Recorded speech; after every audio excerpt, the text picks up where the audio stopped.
New York, seen from the air, produces a specific physical response before you've even landed. Something tightens in the chest.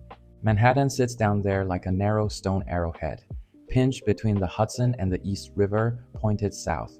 The further south you go, the denser it gets, the heavier it gets.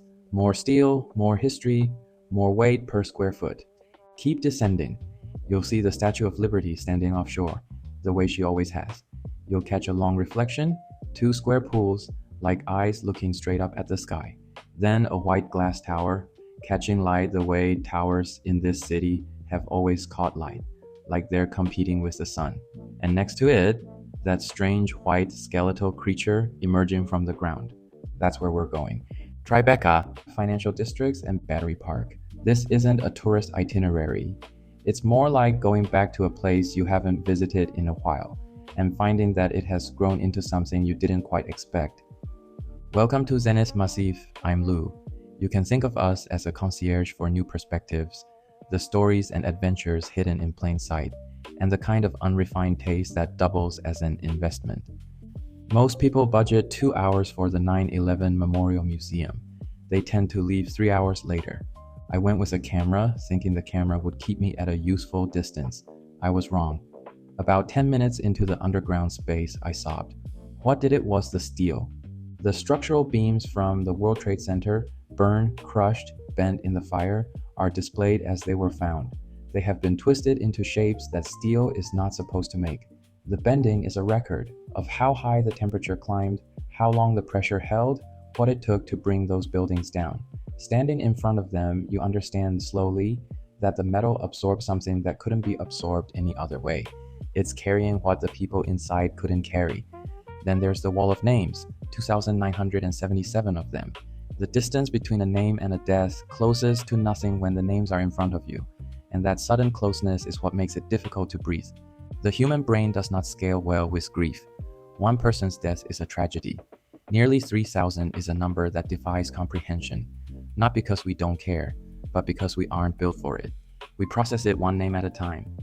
Something worth knowing about the Memorial Plaza, the two pools you see from the air, with their cascading falls dropping into a second, darker void at the center.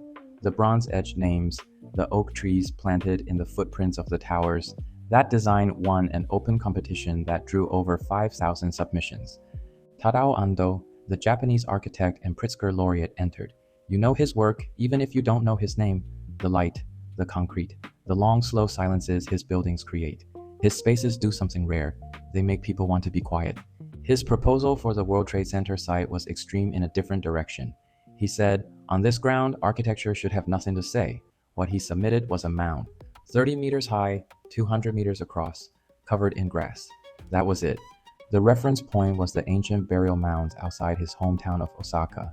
Japanese royal tombs, from the outside indistinguishable from hills, green and unhurried and entirely unexplanatory. They just exist, which is its own kind of statement. Ando's argument was that people who wanted a taller tower to symbolize resilience had misread the weight of the site. His mound was not selected.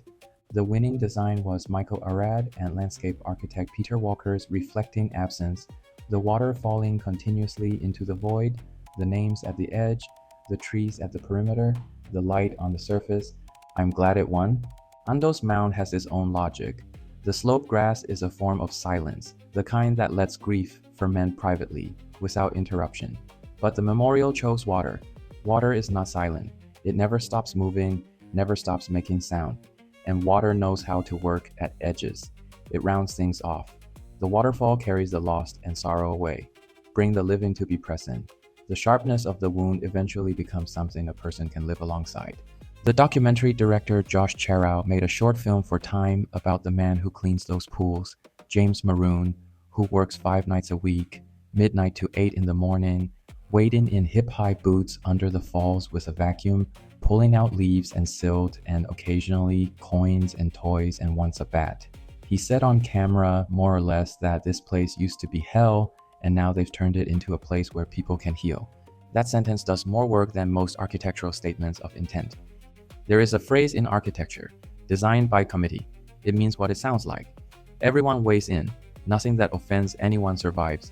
The result is a building that represents every compromise simultaneously and no single vision at all. One World Trade Center, still occasionally called the Freedom Tower, though that name was never officially adopted, is essentially the textbook case.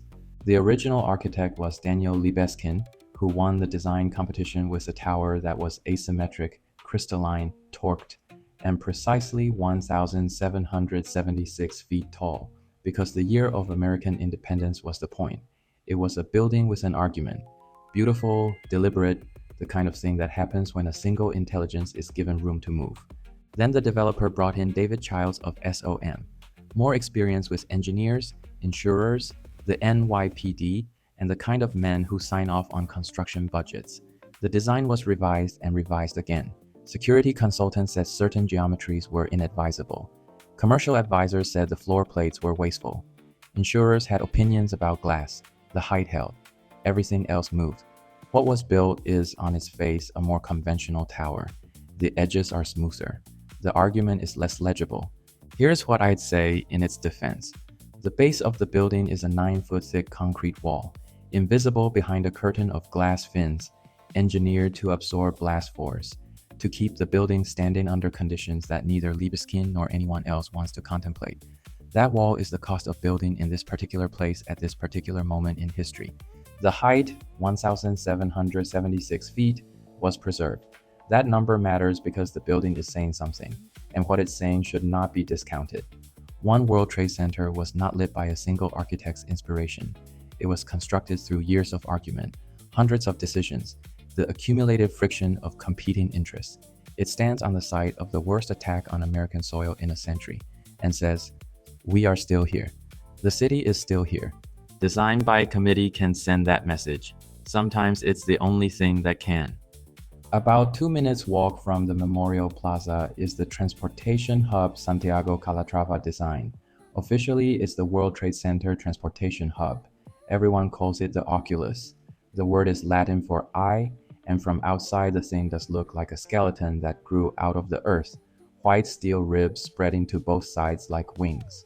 Calatrava said his inspiration was a child releasing a bird from open hands. I saw it before it opened. I was there as an architect student on a site visit years before the public got in. The construction lights were on. Nobody else was in the space.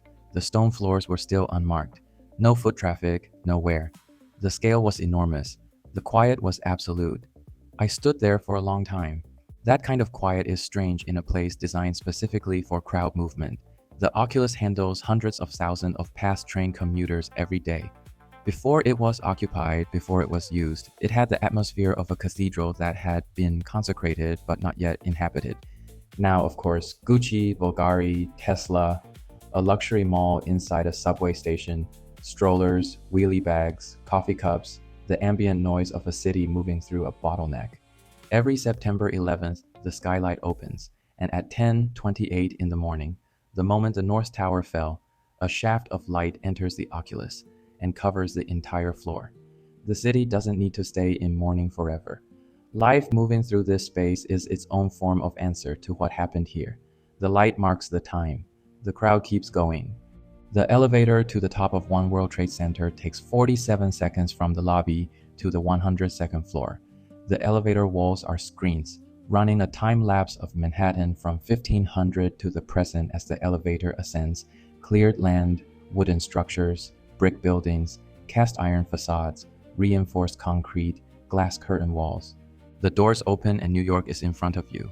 It has the quality of a cut in a film. The dark elevator cab, a door, then the entire city lays before you. The Hudson is to the left. The East River is to the right. Central Park is a green rectangle so far uptown it looks like a post stamp. The Brooklyn Bridge hangs to the southeast, draped in whatever the weather is doing. The Statue of Liberty, from this altitude, looks like a gift shop model of herself. What surprises people most, every time, is how narrow the island is.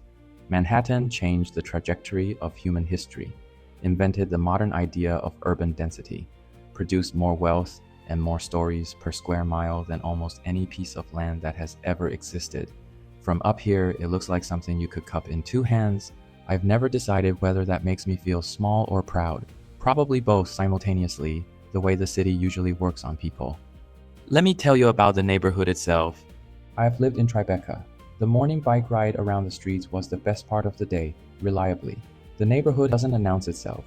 It has history but isn't musty. It has children, dogs, graffiti, Michelin-starred restaurants, converted warehouse lofts, and blocks where you turn a corner and find yourself on cobblestones in front of a cast iron building with the original factory ornament still on the facade, unmolested.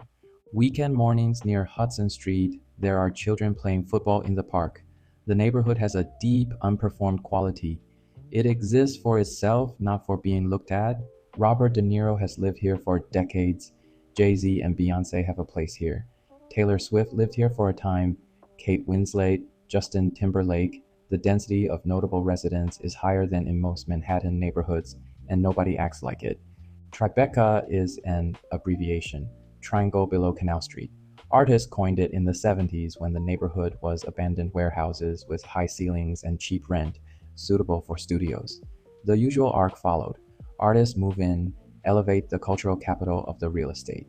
Developers and money follow. Artists are priced out. What's unusual about Tribeca is that it retained an atmosphere.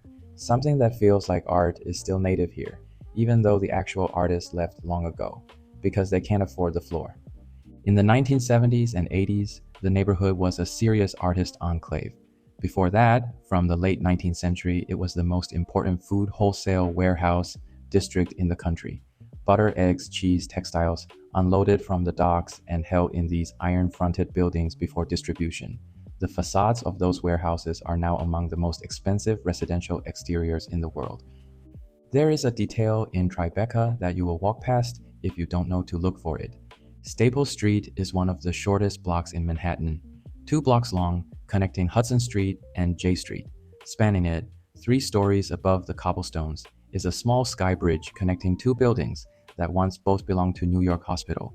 One was built in 1893 as an emergency facility called the House of Relief, a name that rewards sitting with it for a moment. The other went up in 1907 as an annex. The bridge between them let nurses and patients move without going outside. The hospital relocated. Both buildings became luxury loft apartments. The bridge stayed. At night, standing in the narrow alley below and looking up, the proportions are improbable for New York. The thinness of the street, the age of the stone, the bridge hanging in the lamplight at exactly the right height. It looks like a street in a European city, misplaced.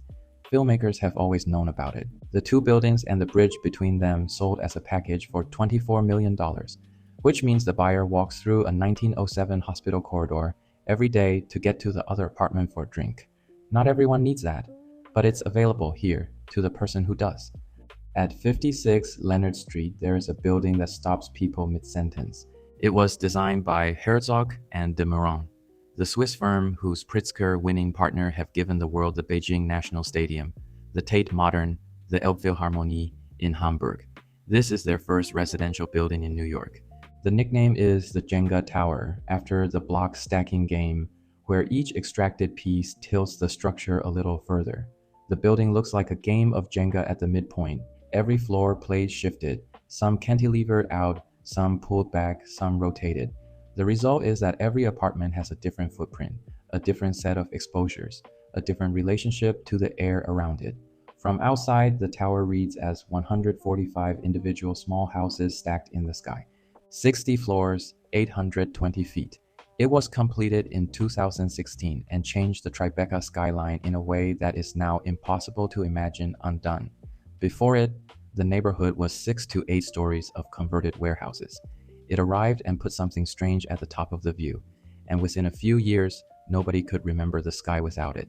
At the base, there is an Anish Kapoor sculpture in stainless steel, his first permanent installation in New York. Kapoor is the Indian-British artist behind the large mirrored beam in Chicago's Millennium Park. Standing in front of the one at 56 Leonard, you watch Tribeca warp and curve in the reflective surface, the street compressing and distorting, and then your face appearing at the center of it. The building itself offers 17,000 square feet of amenities, a 75-foot pool, a hot tub facing the Hudson, gym, sauna, screening room, library. Entry price begins at $2.5 million. In 2025, a grocery store opened in Tribeca that attracted a level of attention unusual for a grocery store. It's called Meadow Lane, named for a street in Southampton where wealthy people live. The space has high ceilings, wooden display shelving, gallery lighting, and curated artwork on the walls. Olive oil, $65 a bottle. Grapes, $12 a bunch. Chicken nuggets, $15. A matcha, $75. Months before it opened, the founder, Sammy Neusdorf, began documenting the entire build-out on TikTok under the handle Brokeback Contessa. His self-description is the gay Ina Garten. Hundreds of videos, blueprints, recipe tests, tile selections, staffing decisions. By opening day, there was a line around the block. CNN showed up. Some people found the prices offensive. Nussdorf's response was essentially, "This is what a meal costs in New York." What the store is actually doing isn't complicated. It applied the logic of content production to retail. The store is the content, the food is the product, the Instagram aesthetics are the spatial strategy, and the TikTok transparency is how you build brand trust before you've sold anyone a single thing. Meadow Lane was a cultural phenomenon before it was a shop, and it has remained one. It is also a fairly precise summary of what Tribeca has become, a neighborhood that was once where longshoremen unloaded butter and cheese from the docks, now selling a vision of a certain life and selling it with considerable accuracy. If you've watched Succession, you know where the last scene was shot. Kendall Roy, having just lost the only thing he ever wanted, sits alone on a bench facing the Hudson River, his back to the camera, as the credits begin. That bench is at the southern tip of Battery Park, looking southwest toward the Statue of Liberty, with Ellis Island further out in the harbor. The day they shot it was winter, below freezing with wind chill making it colder. The director, Mark Mylod, has called it the coldest day he has ever spent on set. Jeremy Strong, playing Kendall in full method commitment, got close enough to the railing at the water's edge that crew members ran over to pull him back. Then they continued shooting. By the next day, everyone in the world knew where that bench was. A friend of mine went and sat in the exact spot, had a stranger take a photograph of the back of his head, and posted it with the caption, "Number one boy spot." An insider joke only for the fans of the show. It is now a place of pilgrimage, in the way that New York has always absorbed fiction into its geography, until the line between where a character stood and where a person stood becomes pleasantly indistinct. The southern tip of Battery Park is the end of Manhattan, the end of the island, literally. In the 1600s, the Dutch built a battery of cannon here to hold off the British. The British took the city anyway, as they typically did, and were eventually removed. What's there now is a park with a fountain, a lawn, and the ferry terminal for the Statue of Liberty. The ground was an armory. The armory became a lawn. The lawn became a scene from a television show watched by 40 million people. The 90s, before digital cameras. The first time I came to New York, the first time I stood at this end of the island and saw the Statue of Liberty across the water, I used half a roll of Polaroid film on her. She was far away and the light was what it was, which meant every photograph came out more or less the same. I kept pressing the button anyway. It seemed necessary to make a physical record of the fact that she was actually there. It looks a little ridiculous in retrospect, but that was how you brought something home then. No cloud storage, no Instagram, no option to look it up later and fill in what you didn't manage to capture. You pressed the button, the photograph came out of the camera. You held it while it developed. That was the record. She hasn't changed. The ways I have of documenting her have changed probably 1,000 times. Wall Street gets its name from a wall. In 1653, Dutch colonists built a wooden defensive wall across the southern tip of Manhattan to keep the British from advancing overland from the north. The British advanced anyway. The wall came down. The street along its former line kept the name. The New York Stock Exchange was established in 1792, when 24 brokers and merchants signed an agreement under a buttonwood tree near the current exchange building, and what became American capitalism began operating. The tree is gone. The exchange is still there on the same block. All of the financial district is the place where American capital taught itself what it was. Francis Tavern on Pearl Street has been standing since 1762. It was here that George Washington said goodbye to his officers after the Revolutionary War. An intimate dinner, the end of something. men who had spent years together knowing they were about to scatter. The building still operates as a restaurant on the ground floor. The chairs from that period are on the walls. Walking through, the sensation is of pressure underfoot, as if the history is geological, compressed into the stone. A lot of cities have history. It is still running. Most people walking on Wall Street don't think about what's below them.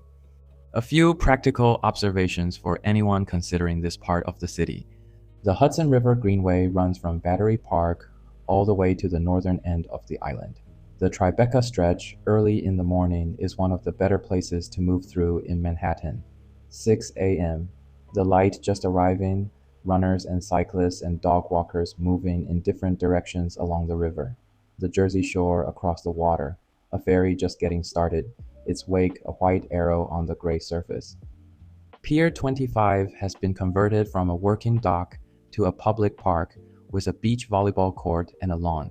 Moored alongside it is the Grand Banks, a 1942 wooden schooner that now operates as a restaurant.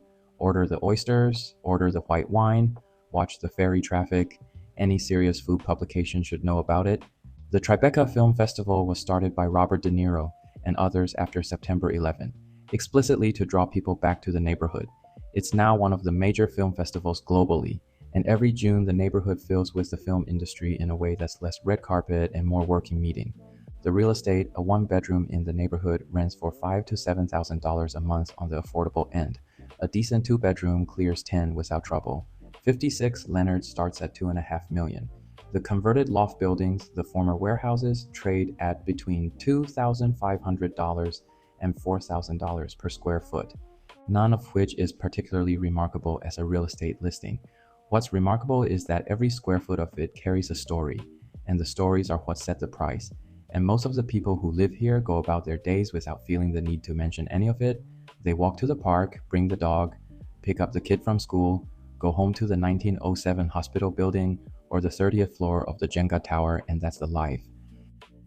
From the southern tip of Battery Park looking out, the Statue of Liberty, exactly where she has been since 1886. Ellis Island behind her, where 12 million people stepped onto American soil for the first time, carrying whatever fit in their luggage and whatever didn't. Manhattan was built on that, on what those people were carrying and what they were willing to put down. Battery Park was a Dutch fortification. The fortification became a park. The park became the last frame of one of the best television dramas of the past decade. New York has a specific indifference to its own history, not contempt, not amnesia, just a tendency to keep moving, to pile the new thing on top of the old thing, and keep going. It presses everything underfoot and walks forward. What this island taught me after all the time I have spent with it is probably this: the depth of a place is proportional to what it has survived. Do you remember where you were on September 11? Leave a comment and let us know, or find us on Substack where the conversation goes further. Paid members get early access to what's coming next. Next time, we're heading west, Los Angeles downtown. See you there.